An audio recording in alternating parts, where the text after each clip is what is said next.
All right, hello. I am back for another roasting my Sephora purchases video. I uploaded one, I guess kind of recently. I don't know how recent it'll have been when I upload this video, but I uploaded a video where I went through and chatted about all the products I purchased in 2016 at Sephora, which was my first year purchasing at Sephora.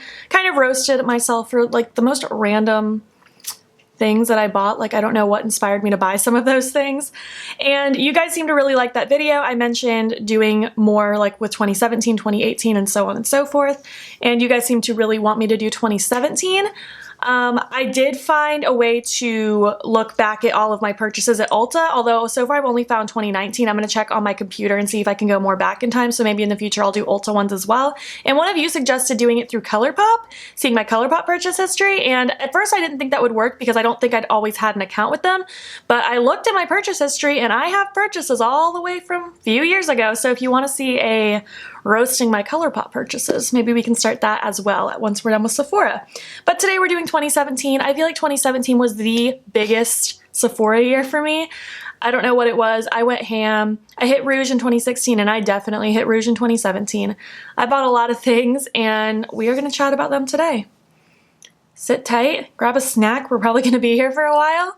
Let's jump into it. The first thing on January 8th, I bought a tattoo liner from now KVD Vegan Beauty. I can't believe the name change. Have you guys seen how it they tried to justify that they're keeping KVD because it's their manifesto. It means kindness, vegan beauty, plus discovery, and other things. I don't know. It's the most wild thing. I can't even explain it. If you've seen it, you know. But I bought a Kat Von D tattoo liner in Trooper. That was probably my second or third one total. I don't know why I bought so many of those. I'm so happy I discovered the NYX Epic Ink. It's by far more black, lasts so much longer, more waterproof, and way cheaper. On January 11th, only a couple days after, I bought another Sephora Solid Brush Cleaner.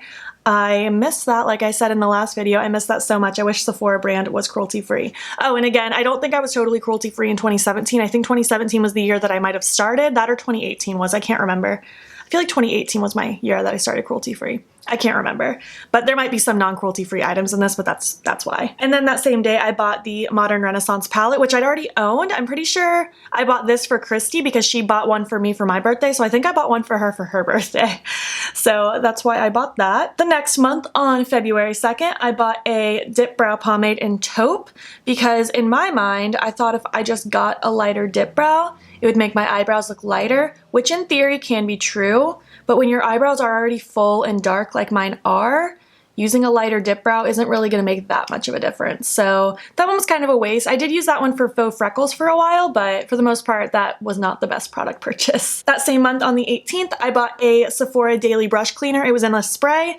It was okay. It left a bit of a residue on my bristles, which I didn't prefer, but it was fine. It was cheap. And then on March 10th, the next month, I bought a dip brow pomade in Ebony because I decided I wanted really dark brows. I went from one extreme to the other, and I actually loved using Ebony for a while. Looking back, my brows were definitely real dark, but I actually like dark brows. I feel like had my application been better, it would have looked better, but it's here nor there now. I just have dark eyebrows. Even now they might be too dark for some people, but you can see the color of my roots. I have dark hair. That same day, I bought a Urban Decay All-Nighter Setting Spray.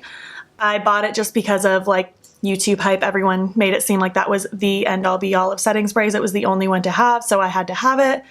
And I remember using it, but I remember in my head very clearly being like, this is just whatever. It's not doing that much for me. Ooh, a whole month later, I bought the Urban Decay Optical Illusion Primer on April 21st. I bought this one through, I think, Jordy. It's likely Makeup's recommendation. I'd seen a few people use this, but it took her using it and her telling me about it to really go out and buy it. It's an expensive primer. It's $36. However, I do remember really liking it, and now that I'm rereading that, it makes me want to try it again. I'm gonna have to see if maybe they have tiny sizes. It won't let me click it right now to check, but if they have a travel size, I'd be interested in trying it again. I don't think I can justify spending $36 on a huge primer when I have primers that I do like, but maybe in the future I will try it. The same day, why did I make a purchase in store for the primer and then buy stuff online the same day? Who knows? Well, that same day, I bought a Kat Von D Lock-It Concealer in the shade White. I think I bought it because there were no other white concealers, and I am pale, but I'm not that pale. And honestly, the lightest shades of concealer at the time were working for me to brighten and conceal. I didn't need the white one, but my idea was to do like stripes of regular white to make an even brighter one. I guess it did the job fine. It's a bit thick of a concealer if I remember correctly. It wasn't my favorite formula, but it could also be that it's white. I didn't try it when it was a regular color. And that same day I bought the Stila Glitter and Glow in Rose Gold Retro, holy cow, tongue twister. I think that was the first one I ever bought and I loved it and I still have it in my drawer. That one's still holding strong for me. I love that Glitter and Glow formula and I love that color. It's absolutely stunning. I'm gonna have to bust that out again soon. And now moving on to April 23rd, so only 2 days later, I bought an Anastasia Clear Brow Gel. It wasn't my favorite. It doesn't do that much to really hold my brows up. I find the NYX Control Freak Clear Brow Gel is the best one I've found, and the Anastasia one is expensive. I also bought the Kat Von D Everlasting Liquid Lipstick in Muñeca. I'm not saying that correctly. It was way too peach for me. I've just never been a fan of peachy lips on me, and I think it takes, or at least back then, it took me buying them to realize I didn't like the way they looked.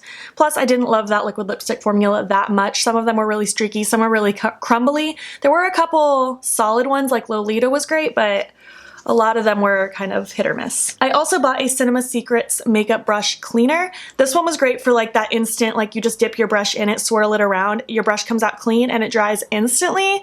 It's very cool for quick cleaning, but it does have a very strong fake vanilla fragrance. It's not pleasant. A few days later on April 28th, I bought a Sephora perfume sampler to give as a gift to Zane's mom for, I assume, Mother's Day, because her birthday will have already passed by that point. So I assume for Mother's Day. She likes perfume and I thought that would be a cool gift. I have no idea if she liked it or not. I'm going to assume so. People like perfume typically. On May 2nd, moving into the next month, I bought 2 Glitter and Glow liquid eyeshadows. These ones were the duochrome ones. These were 2 new ones to the collection.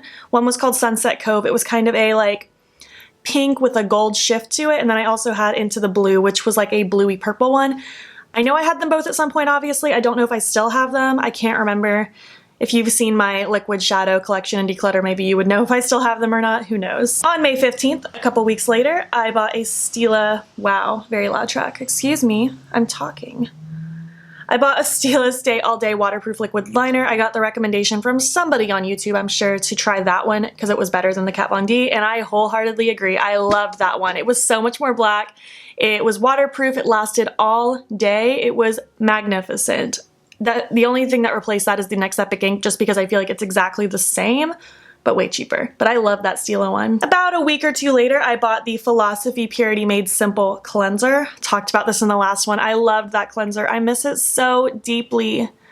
Philosophy, please become cruelty-free. I'd be so happy. And then the next month, on June 16th, I bought another Anastasia Dip Brow Pomade in Ash Brown because I guess I decided Ebony was too dark.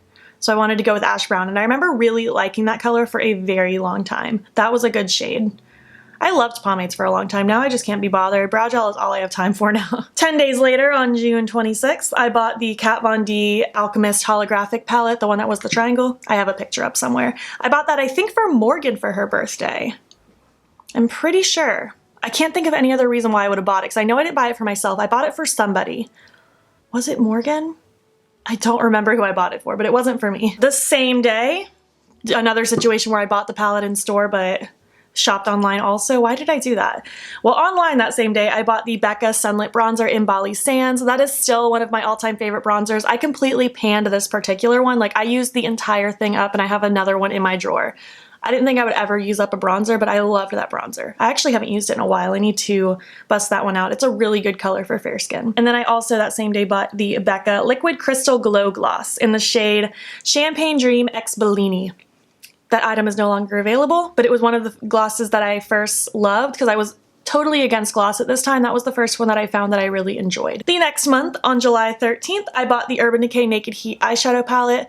I had this sick thing where I just needed to collect the Urban Decay palettes. Once I got gifted the Naked 3, I bought the Naked Smoky, and then I felt the need to buy the Naked Heat. That is where the train ended. I didn't buy any more after that. But I really did like this palette at the time. I felt like the formula was pretty solid. It blended nicely. I really liked these kinds of tones at the time because it was 2017. Everyone liked a warm smoky eye. I ended up decluttering it maybe a year and a half later just because I wasn't reaching for it as much anymore, but I did love it. Ooh, wow, I can't believe I've had this stuff for so long. Holy cow. On July 25th, I started buying Drunk Elephant. I can't believe I've been using them for 2.5 years now. Holy cow. Well, I bought a little sample set. It's the Night Bright one. It had the virgin marula oil and the night serum, but in like travel size, which was great because it lasted me about a month and a half or so. And I also bought the full size of the Drunk Elephant Baby Facial. I love that. It's such a good mask. I totally finished the big one. It took me a while to finish it actually, but I also didn't use it like every week. I don't know, I just kind of used it when I thought about it. And I have a deluxe size sample I'm working on right now, and then I will most definitely be repurchasing it. 6 days later, on July 31st, I realized how much I love my Drunk Elephant stuff, and I bought another little mini duo set. I got the Rise and Glow, which had the day serum and like a moisturizer that you kind of mix with the serum. Really liked that little combo. On August 11th, so a month or not even a month later, a couple weeks later, I bought the full size of the Drunk Elephant Night Serum, the TLC Framboos Glycolic Night Serum. I still use that to this day. I use it every single night. It's my favorite. It's so good. And then a week later, I bought the full size of the Drunk Elephant C Firma Day Serum. You can tell that I like went in. I found a love for this stuff and I just like spent so much money. This is why I hit Rouge that year, because this stuff's not cheap. Like $80, $90. The baby facial's $80. This next one I'm going to talk about is $48. I bought a full size of that Be Hydra Intensive Hydration thing that I would mix into my day serum. It was fine. I don't feel the need to repurchase that particular product again, but I still love the day serum, the night serum, and the virgin marula oil, the baby facial. I use a lot of their stuff. And that was purchased a month later on September 15th. So at least I waited a month in between. I probably ran out of money. About a week or so later, I bought the Kat Von D Lock-It Setting Mist. I remember not thinking the formula was anything special, like a setting mist was a setting mist, but I loved the spray bottle. It was like the most clean, long mist. Like it spread so far. It was so fine. That was a really good mister. The very next day on September 24th, I bought the full size of the Drunk Elephant Virgin Marula Facial Oil. I still use that to this day every single night. It's so pleasant. I adore that oil. One of you guys made a comment on the last one saying not to say the dates, just the months, but I feel like it's important for me to say the dates because you can see how sporadic some of these purchases were. Like some of them were like multiple in the same day, some were the next day, and I think it's kind of cool to reflect on my spending habits. So that's the only reason I'm kind of saying the exact date. All right, where was I? 5 days later on September 29th, I bought the Beauty Blender Swirl. I was definitely one to get sucked into the colorful beauty blenders. Now I don't even think Beauty Blender is the best. I like the Juno & Co. Microfiber sponge is the best now. I also bought 3 face masks. I bought 2 rose ones, I guess probably one for me and one for most likely Mackenzie. And I also bought the Dr. Jart Water Jet Vital Hydra sheet mask. I don't love sheet masks anymore. I just think they're kind of annoying. A month later, on October 21st, I bought another Stila Stay All Day Waterproof Liquid Liner.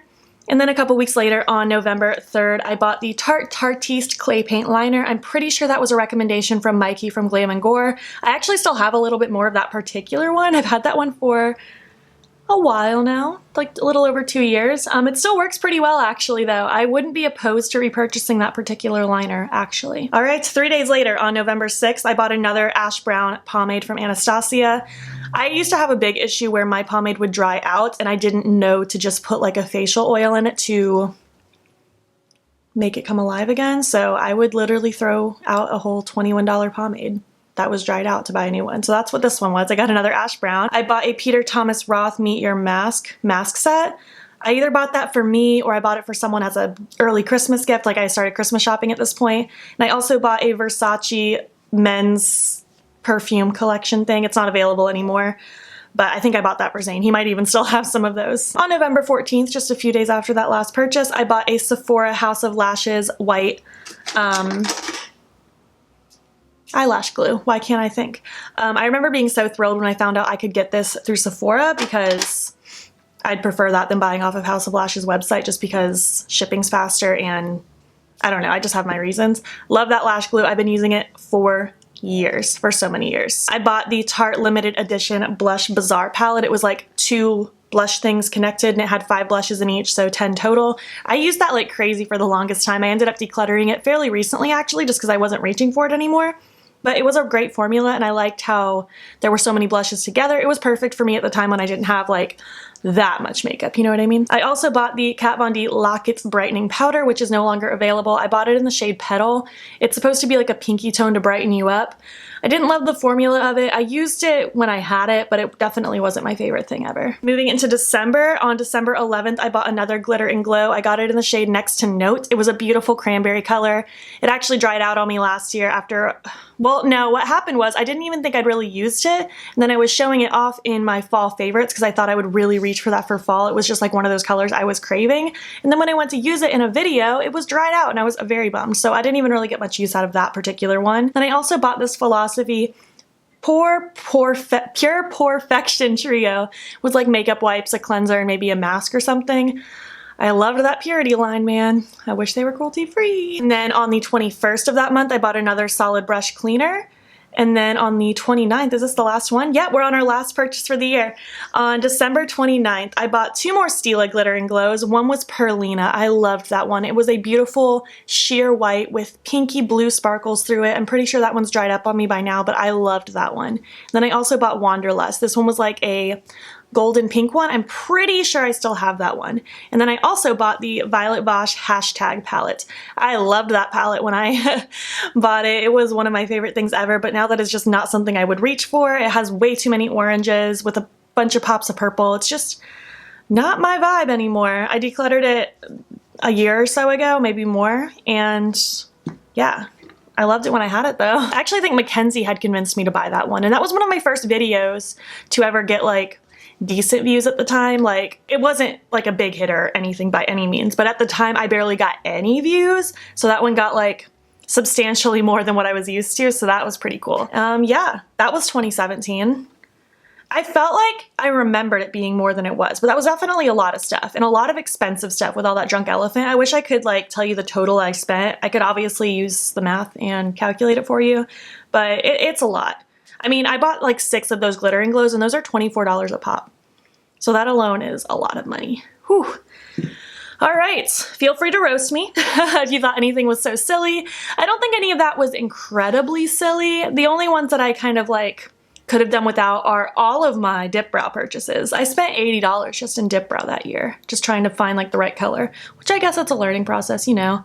Sheet masks I definitely could have done without, but those were cheap. Clear brow gel, some of these Kat Von D products like the concealer and things like that just didn't really work out.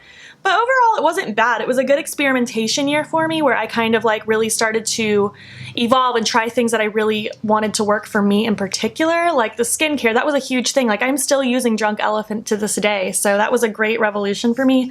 Obviously not great for my wallet, but great for my skin. And yeah, I don't know. 2017 makes me very nostalgic. That was a good makeup discovery year for me. Well, if you made it to the end of this video, leave me some, I don't know, leave me some red hearts, because Sephora does all of those pops of red in their branding. Leave me some red hearts if you made it to the end. If you enjoyed this roasting my 2017 Sephora purchases video, leave me a like and let me know if you want to see it again for 2018. 2018 I also went fairly hard. I know I hit rouge in 2018 as well. And I'm just scrolling through briefly now, and there's a lot of stuff in here, so let me know if you want to see the 2018 version of this, and also let me know if you're interested in seeing Ulta and Colourpop, if I can get the Ulta one to work properly for past 2019, because I can do 2019, but I can't do anything else as of right now. Just let me know your thoughts, alright? If you're not already, please hop over to my Instagram and follow me there. It's beautbean. I post every single day, and don't forget to subscribe. I'm posting most days here as well. Thank you so much for watching, and I will catch you in the next one. Okay, bye!